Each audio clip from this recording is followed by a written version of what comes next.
As long as you're not lying about anything, I think it's totally fine. You don't look like your pictures. That's where the line is. Can you tell which of these photos are fake?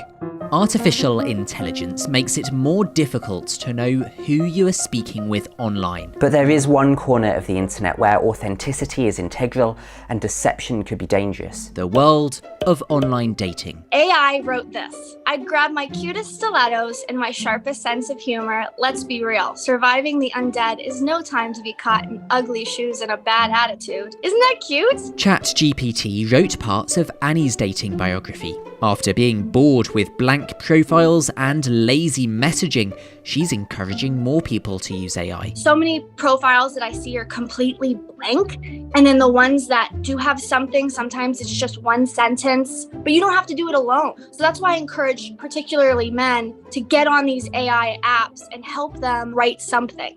Anything. It would make me feel like, oh, this person is putting in more effort. Annie also used AI to change the background of her photos, and she is not the only one experimenting with images. So that's AI generated.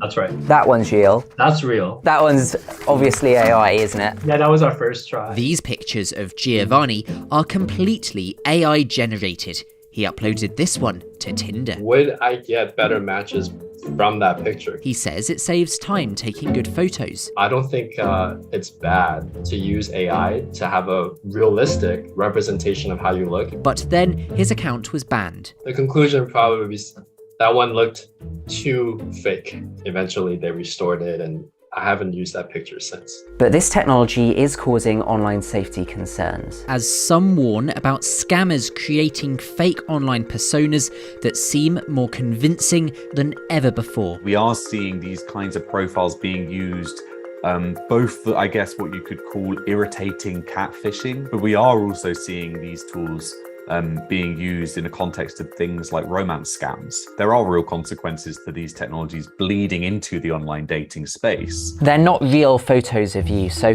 what would you say to people who might accuse you of being misleading or deceptive by creating these fake images? It's still your face. It's still, I believe, a real representation of you.